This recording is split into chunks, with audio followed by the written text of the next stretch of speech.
Okay, you guys can all see my poser screen, I think. Yes. Mm-hmm.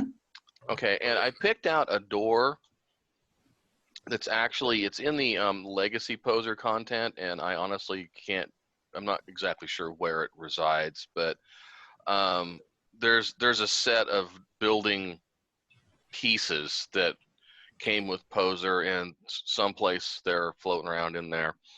And this, I'm sure, is the kind of door that you're wishing you'd be able to do, and not quite sure how to get from an imported geometry to making a door do this. So let me see if I can find, give me a second, I'm going to look for the original geometry file for this so I can import it and actually set it up for you so you can see how it works. Okay, let's see here, door. Explorer. I'm going to show you some tricks here. I mean, I right-clicked that so I could see it in the Explorer, so I know where the actual file lives now. And I'm going to look at it in, I've never done that before. Okay, fine. Now I have to go find it. Actually, no, I'm not going to go find it. I'm going to do it the easy way. I'm going to be lazy. I use a tool called PoserEd. You've probably heard of that. And I'll just drop the door in here. And now I know that the file is in runtime. Geometries, MindVision GDS door. So I'm going to go explore that folder. Notice I'm not looking for stuff using the Explorer file chooser from Mac. I'm using the shortcuts that I get out of these programs, so I don't have to go look for them. And that was door D L. Door D L O B Z. Okay. So now I know where it is. I'm going to get rid of all this stuff I don't need anymore.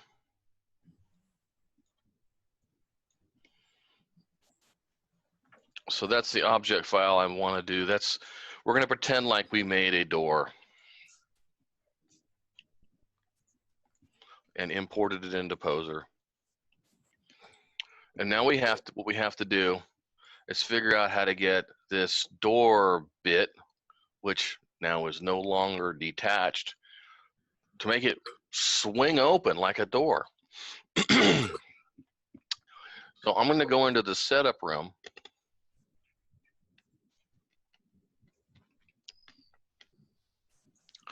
And let's see what kind of names we have for body parts here.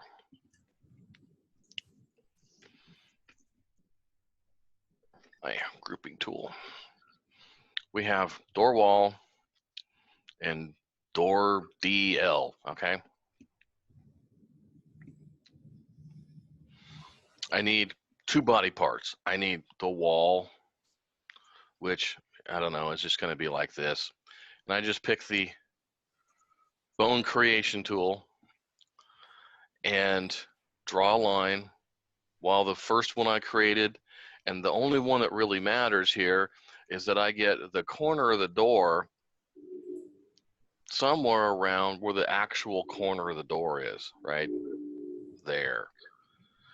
That's the one that's going to make a difference for us, is that second bone is actually in the right spot, lined up with where the door is.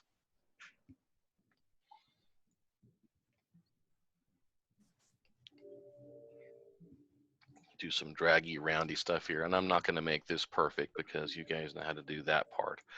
So the next thing we have to do is tell these bones what they belong to, and this is a little fiddly here.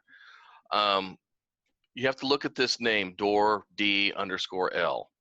The name of the bone has to be the same as the geometry group that you want to make work with it. So I'm going to pick, I should have my hierarchy editor so you can see it. I'm going to pick bone 2, and I'm going to go to its properties, and it's the internal name that matters.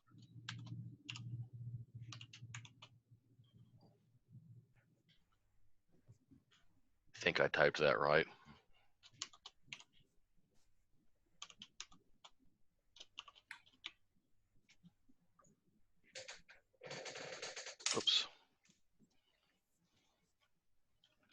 What are you complaining about? Oh, I know, because I got the stupid thing in the scene already. Okay, fine. The external name doesn't matter anyway. And also for the first bone we created, which was basically just going to be the wall. So I select that wall, and what was that group called? I forgot already. Oops, need my actual body part here. Door wall underscore L. So bone 1 is called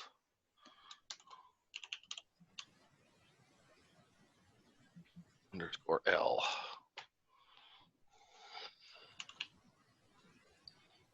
Okay, so basically we've made two bones. A bone that's the name of the wall, and a bone that is the name of the door piece. And the names of the groups are going to be whatever you named those groups in whatever it is you use to create your geometry files. Blender, Max, Maya, Moto, Milkshape, whatever. Okay, back to the pose room. So we have what is essentially a figure now. We have a figure with body parts that has a wall and a door. So we want to be able to open the door, and terrible things are going to happen. That isn't what we wanted to have happen at all, is it? The door wasn't supposed to turn into this spirally mess. Inside the body parts, or for the two objects, go to the Properties tab and uncheck Bend. The same thing for the wall. Bend. Well, it moves in all, come on, cooperate with me. It moves in all directions now, but if I could select the right thing,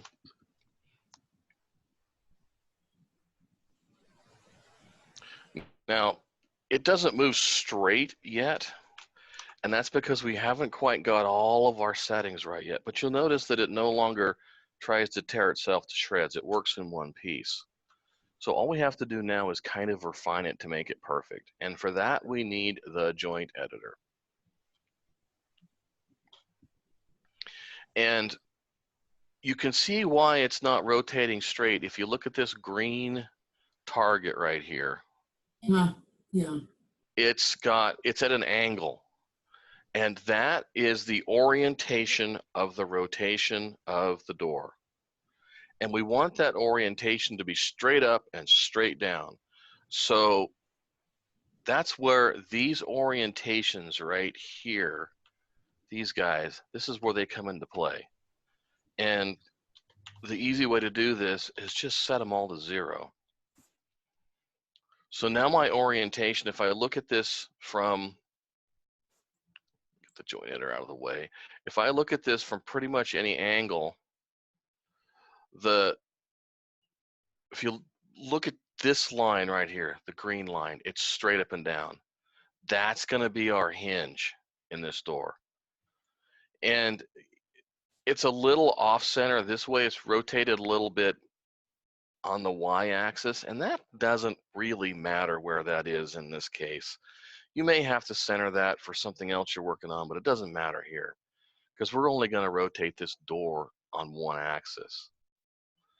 And the other thing you'll want to do with that door's center is you'll want to make sure that that pivot point is in line, and quits changing my selection, is in line with the hinges. And you'll probably just want to get a top view and just put it right where you want it on that corner. That's pretty close right there. Obviously, you can tweak this to your liking. So now if I rotate the door, not the wall,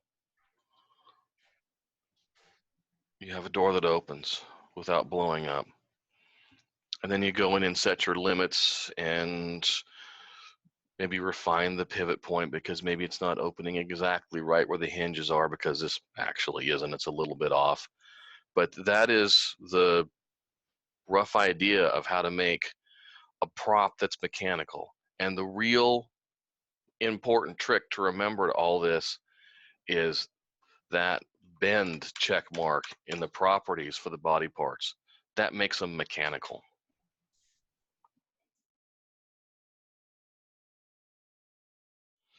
The reason you're getting that figure set up, one, is because not all of the geometry in the figure you set up in the setup room has been assigned to something. The figure setup one is put in there so that the geometry that wasn't assigned a body part doesn't get lost. You should, when you come out of the setup room, not get a warning that all the polygons haven't been grouped. If you Did that answer your question, R.L. Owens? Yeah, if you get that warning, you need to try and figure out what body part it is that it's complaining about. Because you'll notice I just did the workflow you're saying, and when I came out of setup room with my new figure for the door, there isn't a setup figure in there because all the polygons got grouped. He says that, yes, that answered his question. Yeah, and sometimes I actually use that setup figure as like a holding area for stuff that I know I'm going to come back and need later. So I'll just kind of like hide it while I'm working on something else. And then in my next trip to the setup room, I'll go ahead and finish setting things up with those bits that were left in the setup figure.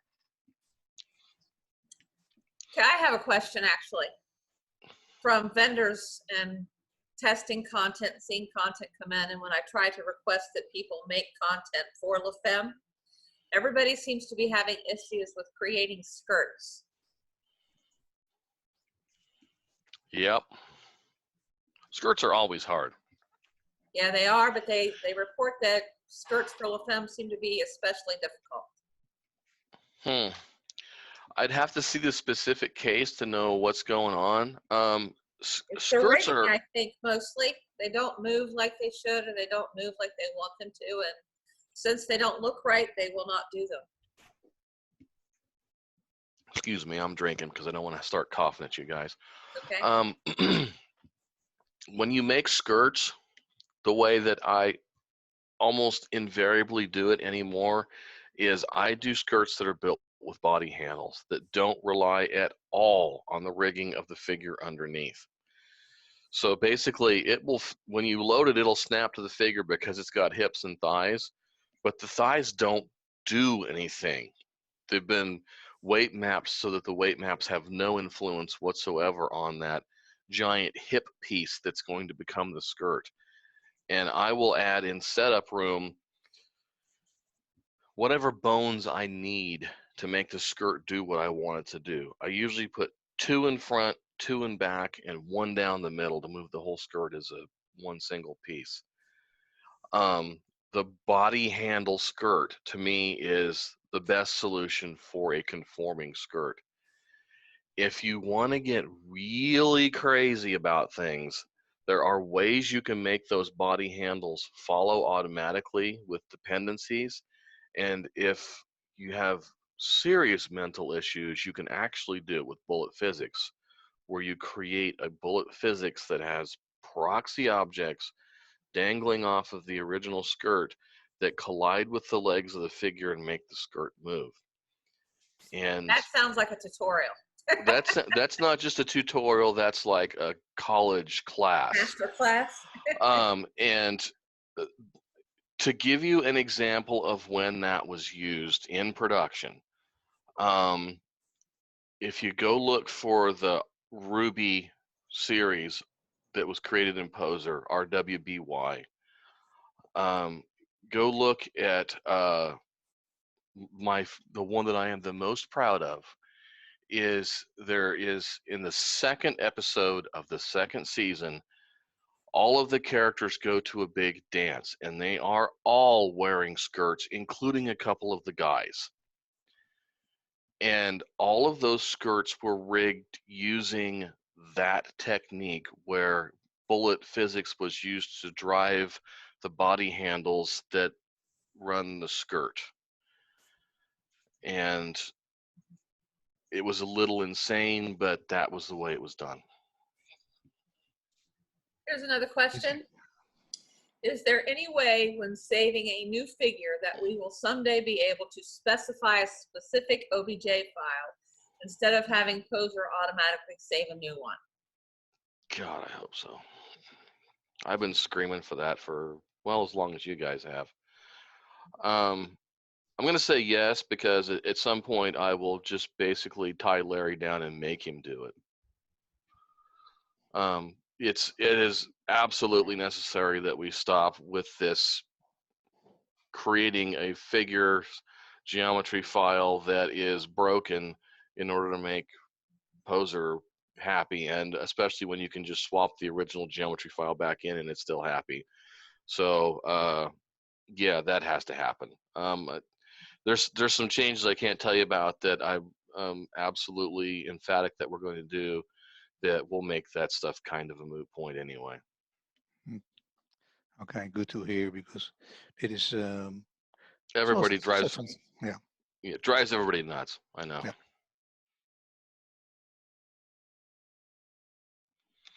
Actually, you can do that with the custom symmetry. Can you explain how to do that, please? Yeah, it's really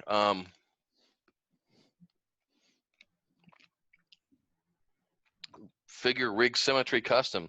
As long as there are L's and R's in them, it's going to figure it out. What's a left and what's a right. So it can be a centipede, and as long as the left legs are marked L and the right legs are marked right, it'll figure it out. Okay. Never Does that saw help, that. Robert?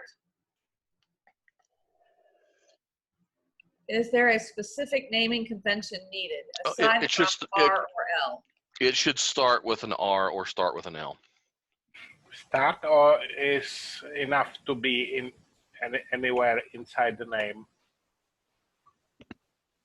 As long as it starts with it should start with an R and start with an L. Okay. And can that be lowercase, presumably? I don't think case matters in that. Okay, good. But basically, you know, if it's R leg 73 and L leg 73, they will symmetrize. That's a word. So it has to be at the beginning. It would not work for this door. D, Yeah, and it can. L. I'm almost positive it has to be at the beginning. Okay. It may be if the word right and left are in there anywhere, it would work. We added some other special cases, but for the most part, if you start with R, it's going to work. Okay. Anybody else? What about saving smart props with parent? It seems it's not saving with parents. It only works if there's one smart prop selected. If you have two smart props selected, it doesn't do it. Which seems pretty dumb, but that's the way it works. So if you have, like, if you want to save a smart prop that's maybe two pieces and have it, like, I don't know, maybe a Morning Star is a weapon that's got two pieces, right? And you want to do it as a prop and not a figure. So you've got the handle and the little club piece, and they're, you know, two pieces and they're just parented together. You parent the handle, you select the two when you go to save it, and it doesn't save it as a smart prop, even though it was in the guy's hand when you did it. It has to be just one single prop that you save for it to save it as a smart prop. One of those poser weirdnesses.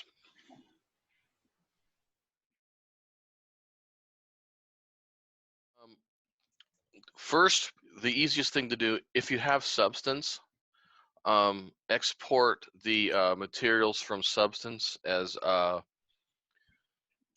what's the right name for it? There's an export format from Substance. If Dee was here, she could tell me the right name for it. But basically, you want an albedo map, which is your diffuse. You want a roughness map. You want a metallicity map, and a specular map to come out of Substance. And then Poser comes with, you cancel, I'll get rid of all this stuff. I'm going to show you where they are, or at least I think I am. Poser comes with, and Superfly tileable. Those materials. Somebody just said Superfly likes normal maps too. Normal maps are better than bump maps, yes. It prefers them. These materials right here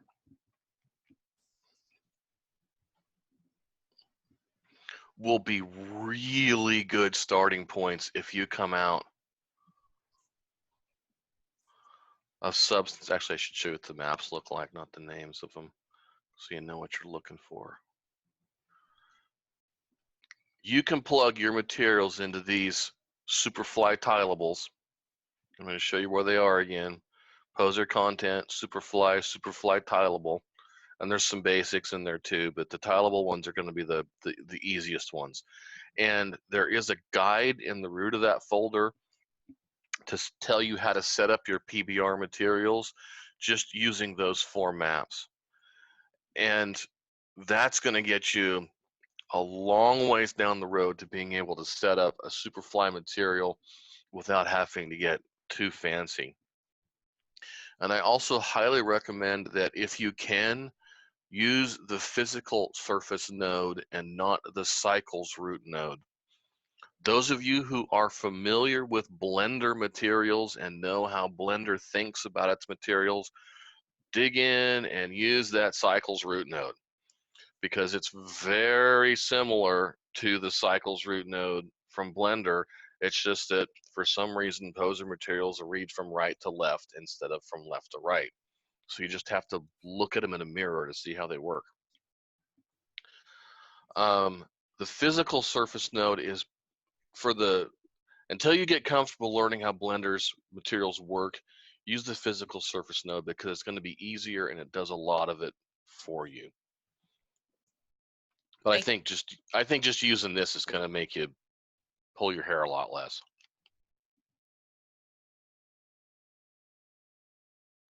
For now, you will have to use Firefly if you want to render with micropolygon displacement.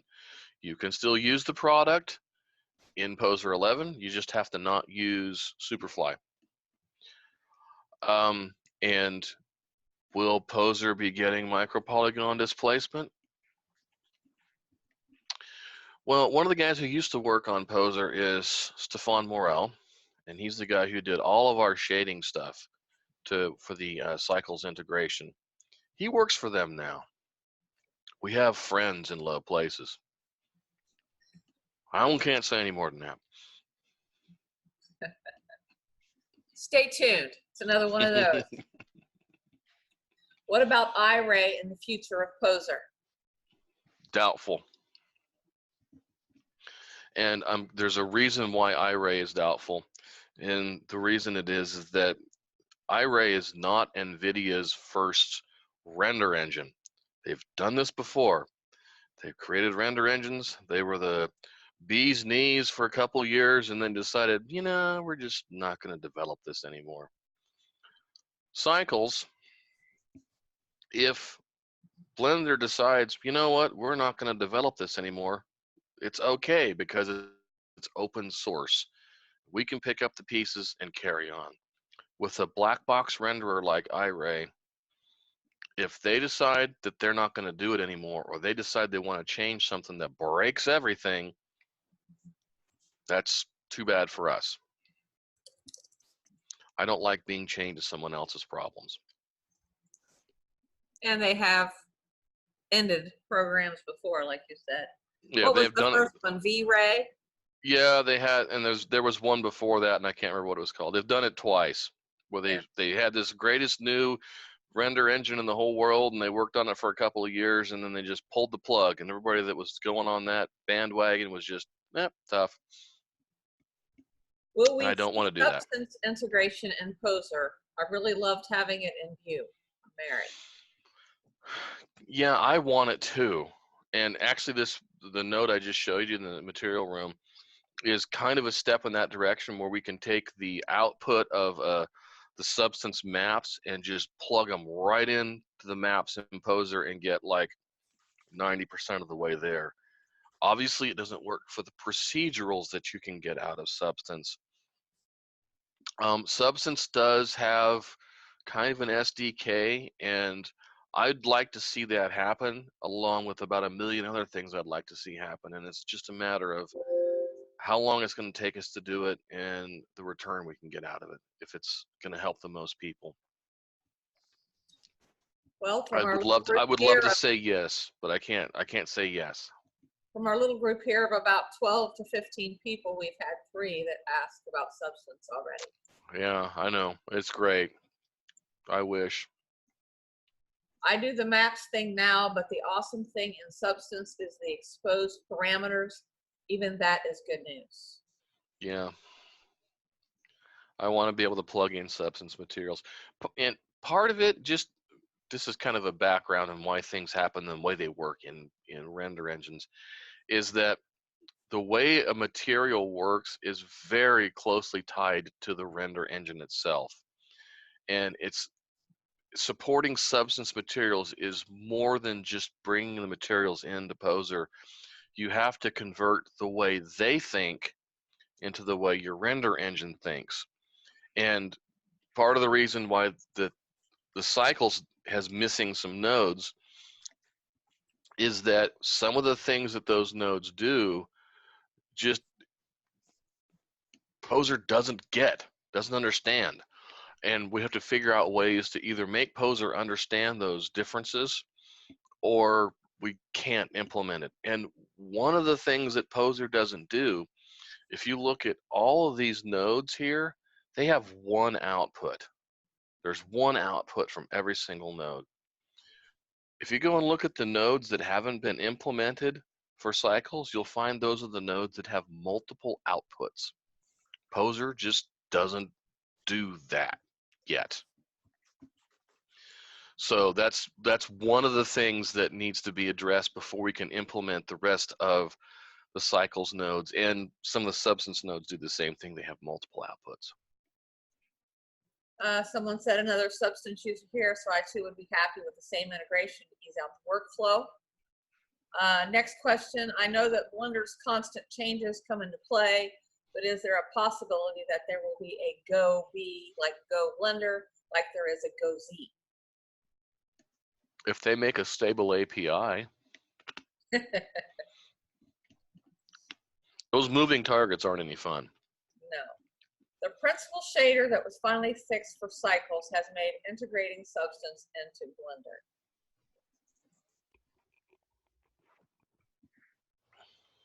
Much easier. There we go. Oh, I know what you mean. Yeah, they have a root basically that speaks cycles or that speaks substance. Yeah, that's a possibility. If we were to thinking about how things get implemented, basically, if we were going to end up trying to do that, we would probably add a new root node that spoke substance. But that's still that's serious smoke.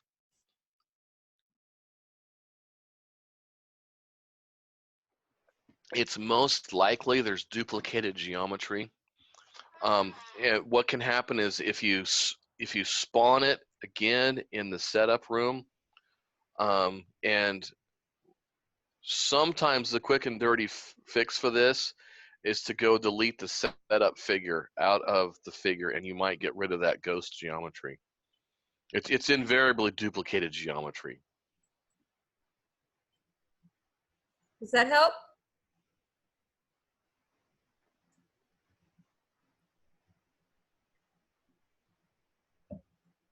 Yes, thank you. Okay, don't be quiet, guys. More questions. This is your chance if there's a question you've been having in your head wanting to ask.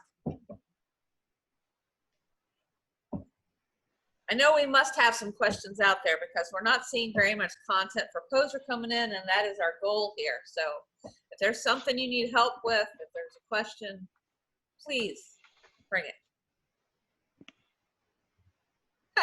Dude, my mind went blank when you said that. What about shadow catching? Oh yeah, shadow catchers for Cycles is like one of those things that Cycles doesn't understand. And for the time being, it's still going to be a Firefly only thing. I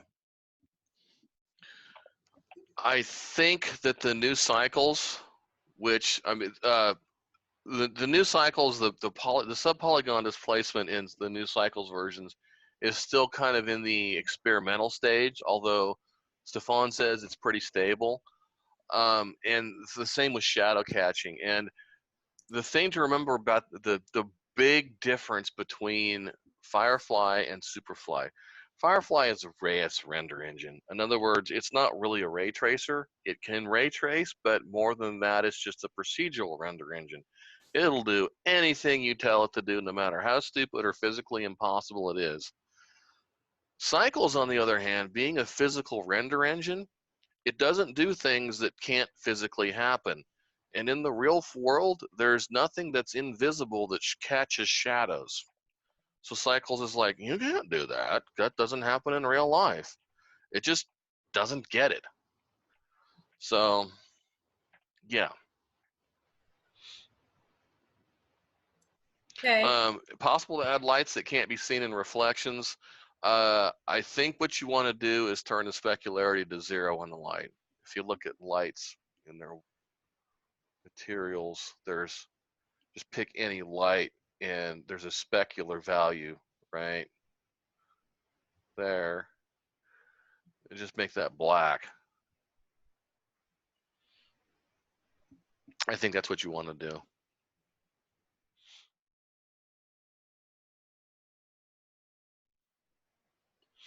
Well, any legacy figure you have is going to keep on working as long as you want to use it. We're not going to stop anything old from working. So, you know, you can still load the Poser 2 figures and they still work. And they still look hideous, but they still work. And we're always going to do that going forward. We're never going to cut off the old stuff from working. At some point, we're going to have to make it so that we create a new file format for saving in the future, because some of the things that we really want to do for you guys just don't make sense in the old PZ2 file format, which has been around since, well, Poser 2. What was the other question? I brain farted. Weight mapping. I'm going to take some of the old tutorials that were up from back in the Smith Micro days and update them a little bit. So there's going to be some tutorials available for weight mapping that will hopefully help a little bit. And when it comes to making clothing, the copy weight mapping function that's built into the figures menu on Poser is like your best friend, or copy. I forgot what the name of the stupid function is on the actual menu. Copy joint zones from, sorry. The copy joint zones from menu command is it will get you a long ways in the right direction. So always start from there. The less that you have to do with the figure as far as weight mapping, the better, the easier it is for you. And pro tip number 2 is, for example, if you're working with LaFemme, go to that option that's in the body of LaFemme and turn off all of the JCMs. There's a single dial that shuts all the JCMs off in LaFemme so that they don't do anything. And one of the things that's going to make you pull your hair out by handfuls is if you're messing with a joint and you can't figure out why the weight map isn't doing anything sensible, you may be fighting a JCM that isn't set up right. Break them apart into little pieces and deal with them individually. Get the weight maps to work, then go after the JCMs, and leave that leave that automatic JCM thing turned off and go through the JCMs one at a time. For example, if you look at a LaFemme figure and she's got a JCM for, you know, arms forward. Well, pose the arms forward 90 degrees, dial that to 1 and see what happens. And that way you can work on just one JCM at a time. You'll find that with advanced figures like that, in many poses, there are multiple JCMs active at the same time. And the thing that is going to make you fight the most is when you're not sure which one is causing you the problems. And if you go and fix it in the wrong one, you're going to end up making it worse someplace else. That's the pro tip there.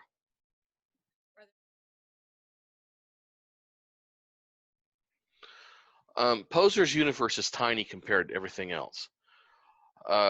Something that's a foot tall in, say, 3D Max is like 500 feet tall in Poser. The best thing you can do is, I mean, Poser has a scale function on the import object file. So you can choose what scale to bring it in. But if you worked in, say, Max and created something that's 10,000 feet tall, if you scale it down to 0.1% in there, that doesn't mean it's going to be anywhere near the center of your universe. So specifically Max and Maya and Modo, I know have decent export plugins, the Autodesk apps. And they can tell you, or they can let you scale the object file on the way out. And that's probably going to be your better workflow, is to get it out of your modeling app in something close to Poser scale. And for me, for example, when I import into Max, I scale things up to 400% going in and then back down to 0.04% going out. And once you get that workflow established, you'll be able to do it without thinking about it. And there's a couple things that we do wrong, just so you know about these problems that are out there. They'll get fixed along the way. If you go Z an object and then you take the same exact object and use the object export or file export to go Z and look at and bring that object into ZBrush, they're flipped 180 degrees from each other. So and that's just like, how'd that happen? I don't know, but I know that's one of the things that's like, I just submitted that bug to get fixed. So there's always stuff like that, and never be scared to write a bug report to complain.